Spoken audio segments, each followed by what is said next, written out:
안녕하세요. 통합헬스케어 연구소 소장 조영수 인사드립니다. 이번 시간에는 코로나 이후 의학의 미래 또는 건강학 서론이라는 것으로 이야기를 하겠습니다. 강의 주제는 이제 건강에만 돈 쓰지 말고 건강에도 머리를 쓰자, 이런 주제로 하도록 하겠습니다.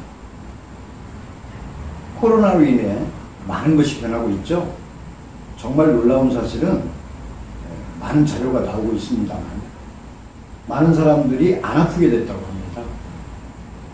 동네 의원 감기 환자가 줄어서 병원이 문을 닫을 정도라고 하네요.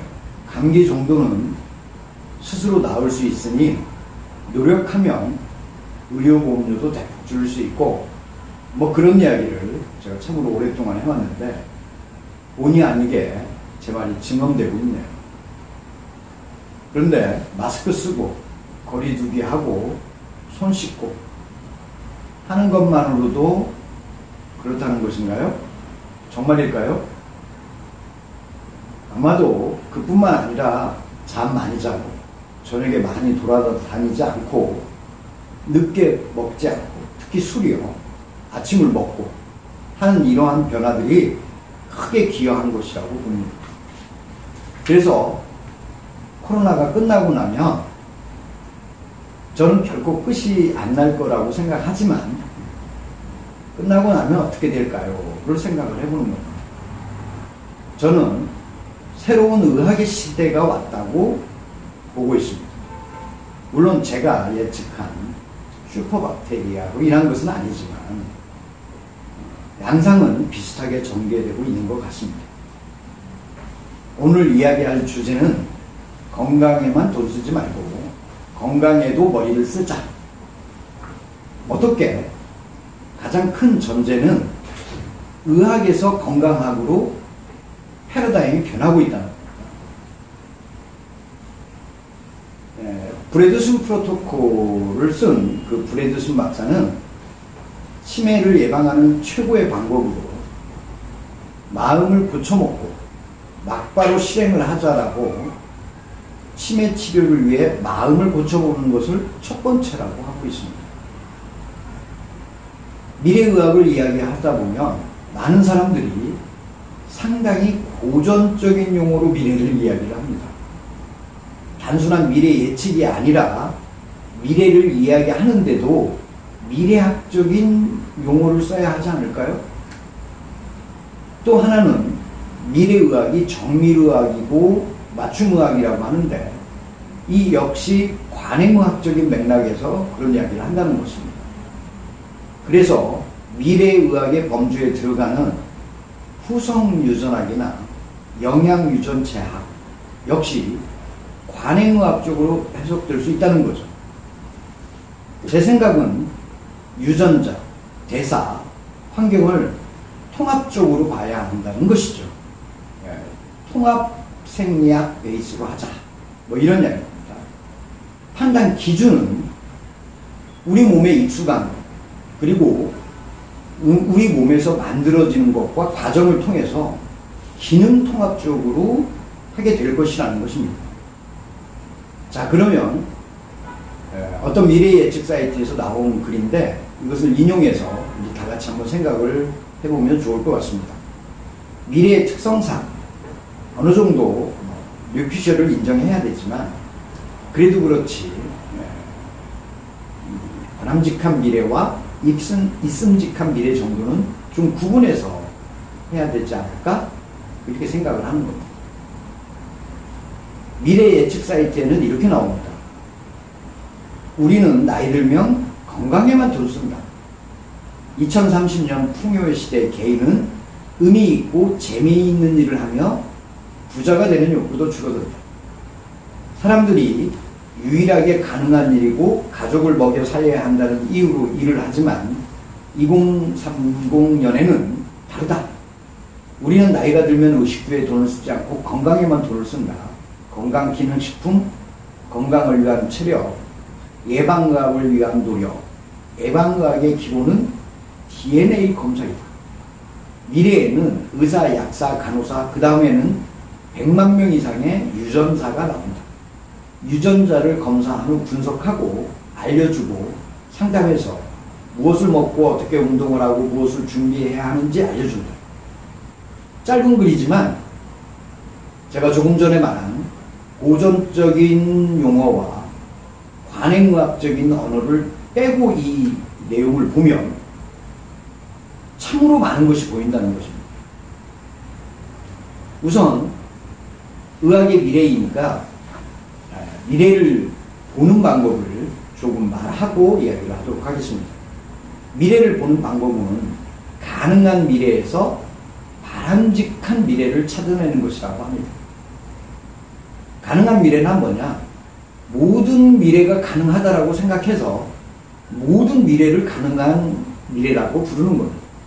예를 들면 우주에서 인간이 왔다 이런 생각, 이걸 보통 전문용어로 와일드 카드 이렇게 부르는데 이런 와일드 카드의 상황을 다 포함하는 것입니다.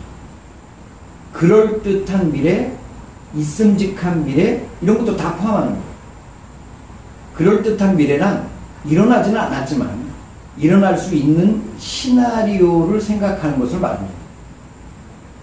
있음직한 미래는 현재를 베이스로 예측하는 것을 말합니다. 지금 방금 말한 세 가지 미래 클래스는 모두 주로 정보 또는 인지 지식과 관련이 있는 것이죠. 반대로 네 번째 클래스인 선호하는 미래, 이것은 우리가 원하는 일과 관련이 있습니다.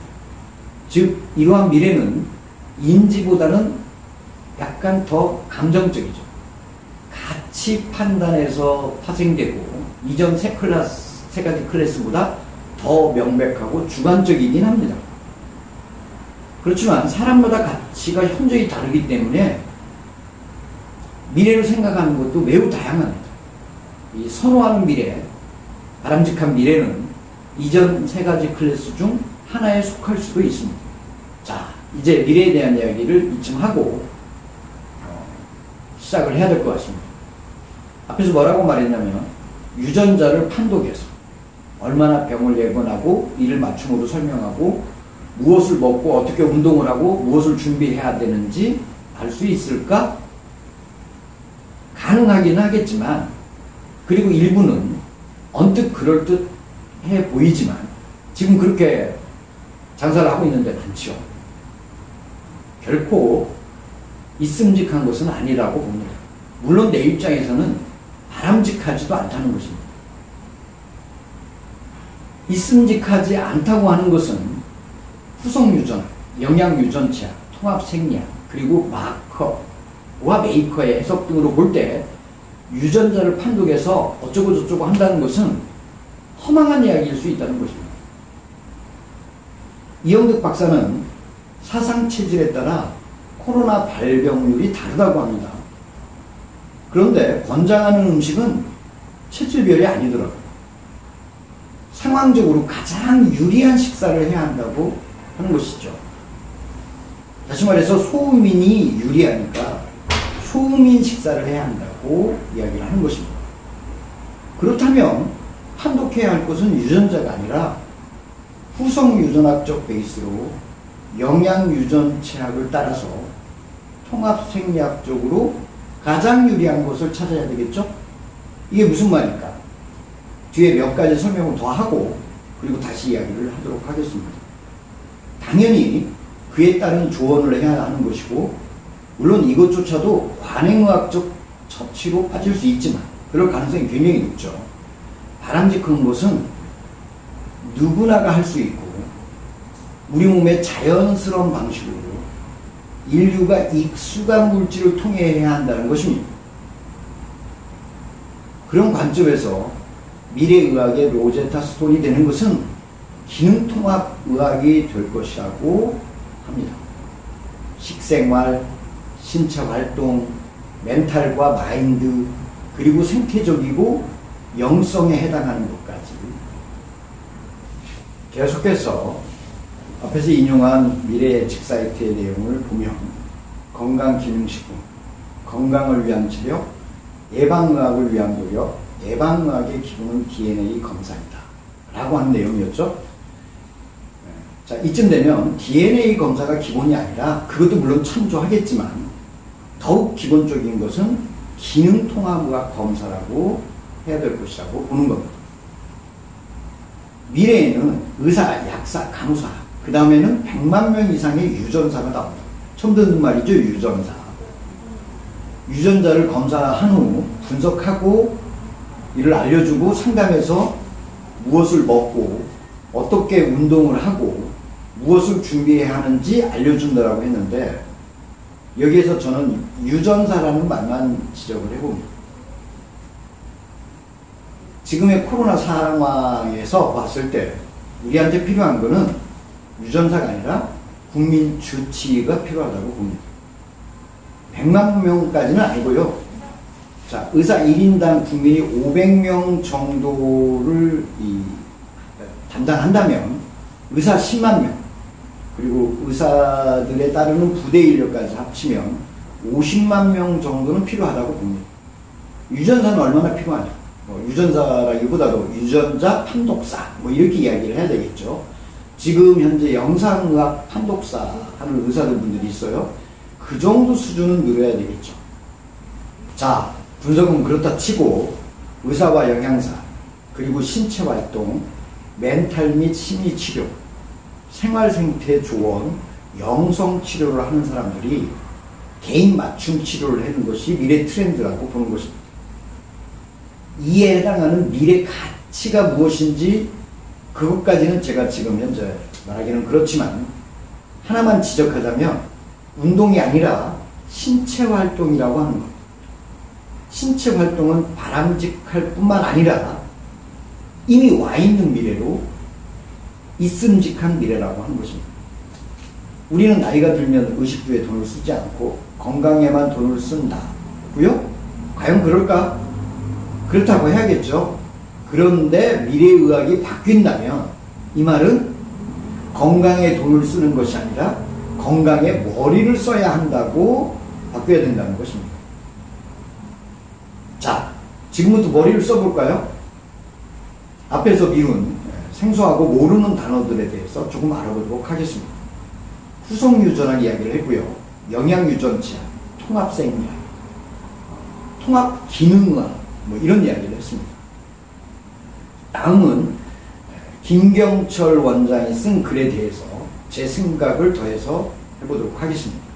이분이 뭐라고 썼냐면 DNA는 부모로부터 물려받은 것이고 유전자 변이는 평생 바뀌지 않는 것이다. 그러나 정말 유전자가 바뀌지 않을까? 유전자의 구조는 변하지 않더라도 유전자의 기능, 즉 발현은 평생 살아가면서 끊임없이 외부 환경에 의해서 변화하고 심지어 그 변화는 다음 세대로까지 영향을 준다. 이런 생각을 후성유전, 영어로 에피제네틱스라고 하는 것입니다. 그러면 DNA를 좋게 하는 음식과 영양에 관해서도 내용이 있는가? 물론 있습니다. 날 때부터 타고난 유전자 변이와 달리 조금 전에 말씀드린 후성유전학의 핵심 개념은 유전자는 환경에 의해 그 기능, 즉 유전자 발현이 바뀐다는 것입니다. 많은 연구에 의해 DNA 메티로화하는 운동에 의해서 개선되기도 하고 흡연이나 스트레스에 의해 악화되기도 하는데 그 중에 가장 핵심이 되는 것이 뭐라고요? 음식과 영양이다라는 것입니다. 다시 말해서 우리가 매일 먹는 그 음식이 유전자를 좋게도 하고 나쁘게도 한다는 것입니다. 이 김경철 박사의 회고에 의하면 2006년도부터 근무했던 보스턴의 터프츠 대학 그 항노화 센터에서 주로 연구했던 것이 바로 영양과 후손 유전학의 연관성 분석이었다고 합니다. 특히 엽산을 비롯한 베타인, 콜린 및 비타민 B군들은 DNA에 메틸기를 전달하는 핵심 영양제다. 음식을 통해 체내로 들어오는 엽산은 메티오닌을 거쳐 샘, S-아데노실 메티오닌이라고 하는 형태로 DNA 사이토신의 메틸기를 전달합니다. 이 과정에서 메틸 관련 영양소의 결핍이 있으면 체내에 호모시스테인이 증가하게 되어서 암과 치매, 심혈관 질환을 일으키는 요인이 된다. 이렇게 이야기를 하고 있는 것입니다. 이런 단일 영양소뿐만 아니라 최근에는 홀푸드, 우리가 먹는 전체 음식 이야기예요.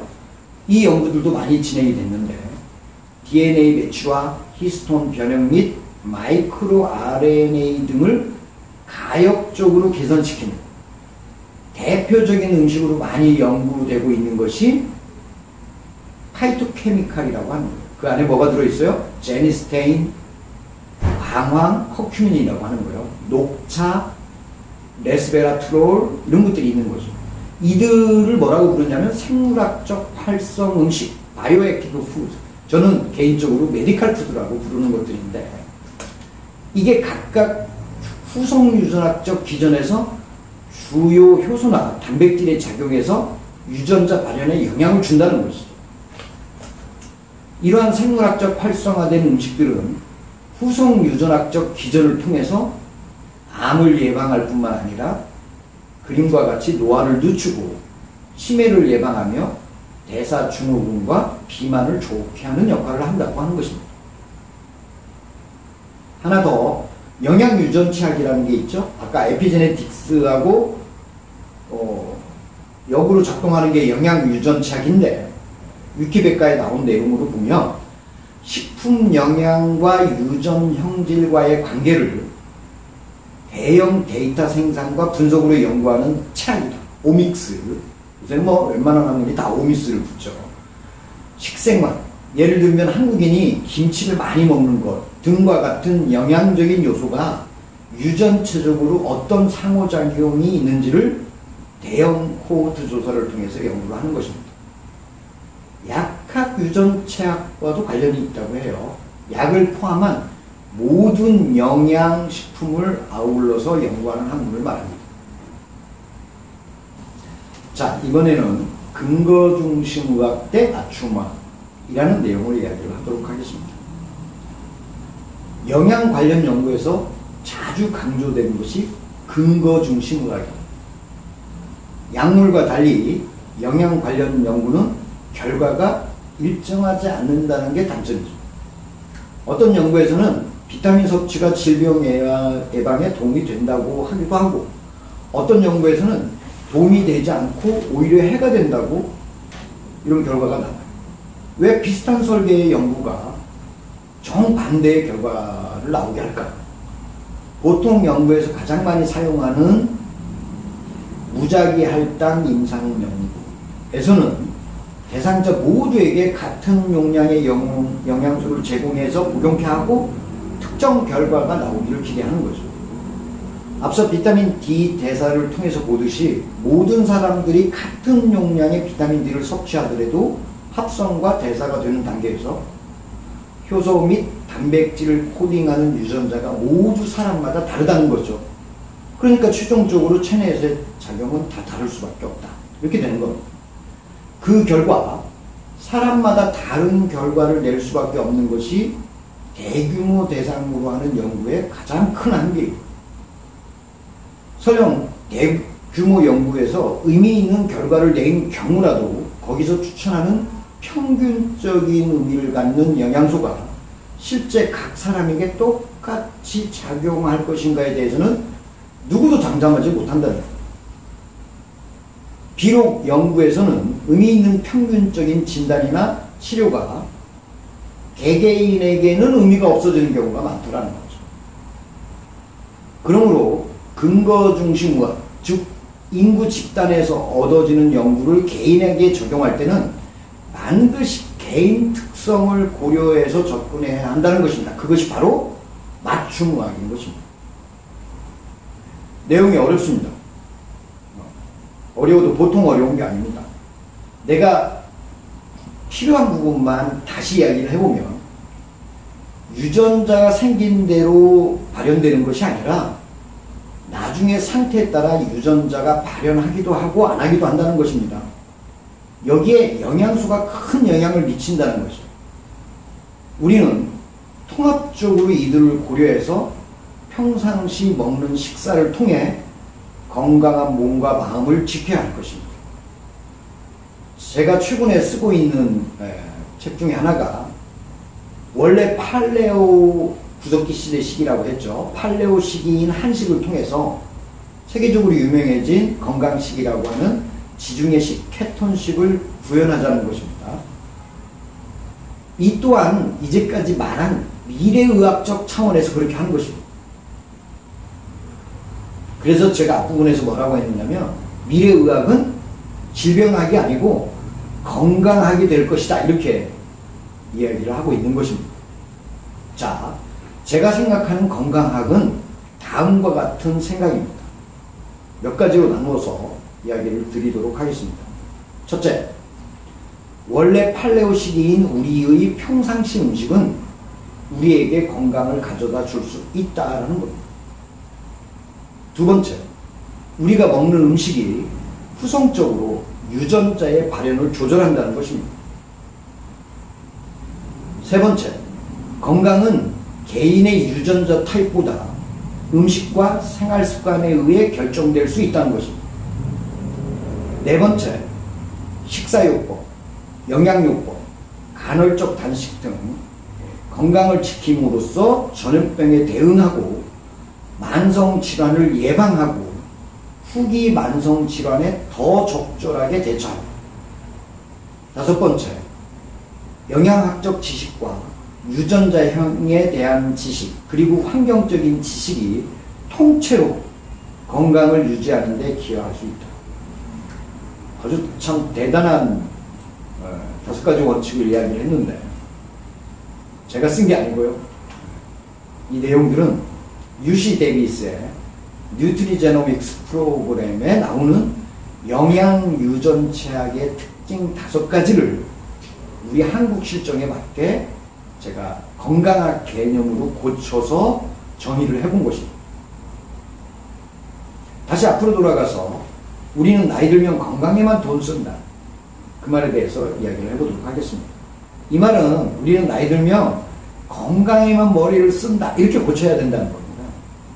공부하자는 이야기입니다. 2030년 풍요의 시대 개인은 의미 있고 재미있는 일을 하며 부자가 되는 욕구가 줄어든다. 는 앞에 의미 있고 재미있는은 재미있고 의미 있는 뭐 이런 식으로 고쳤으면 좋겠고요. 부자가 되는 욕구 그게 없어진다고 그랬는데 잘 모르겠습니다.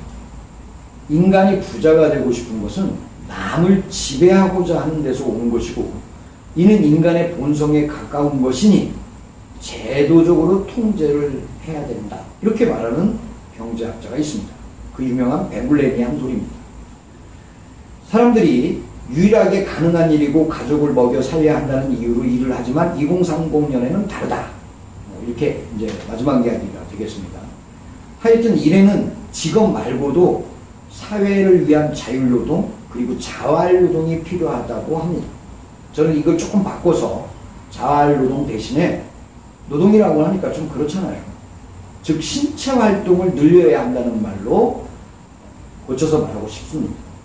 자, 어쨌든 이 자활노동이라는 말을 한 사람 이야기는 좀 이따 하고 남자는 이 나이 들수록 섬세한 근육을 써야 건강하다고 해요. 여성들은 좀 더 큰 근육을 써야 한다고 합니다. 이 이야기를 전해준 사람이 연세대학교 문화인류학과 김원규 교수가 신자유주의 시대의 노동과 삶의 재배열 뭐 이런 관련해서 이야기를 했습니다. 김 교수는 가장 먼저 여성에게 가사노동을 떠맡기는 가부장적 문화의 탈피를 꼽았습니다. 가사노동을 한쪽 성에게만 부담 지운다면 자활노동이 또다시 상품으로 되돌아가게 됩니다. 더 많은 소비와 자원 파괴를 초래하는 생태 파괴적 소비 구조에서 벗어날 것을 촉구한다. 김 교수는 우리의 24시간을 누가 독점의 돈벌이를 하는가의 문제라며 타율노동에서 시간을 되찾는 노력이 절실하다고 역설합니다. 정말 어렵게 이야기를 했습니다. 사실은 이 이야기는 원래 앙드레 고르라고 하는 프랑스의 유명한 기자이자 철학자가 한 소리입니다. 저는 이렇게 말하고 싶습니다. 가부장제 어쩌고 저쩌고 뭐 이런 이야기가 아니고요. 각자 건강에 맞는 일을 찾아보자는 것입니다. 남자는 남자답게 여자는 여자답게 어떻게 해야 된다고 했죠? 남자는 섬세한 근육을 써야 되고 여성은 좀 더 강한 근육을 써야 된다고 이야기를 한 겁니다. 남자는 설거지하고 여자는 잔디 깎고 못 받고 그러자는 이야기입니다. 50이라는 나이는 중요한 나이입니다. 우리 몸이 확 바뀌는 나이인 거죠. 제 입장에서는 인생 2막이라는 말이 정말 실감난다고 생각을 합니다. 자, 이쯤 되면 우리가 뭘 어떻게 해야 되는지 마지막 이야기를 할 수 있을 것 같습니다. 조용수 건강 아카데미에서 만나요.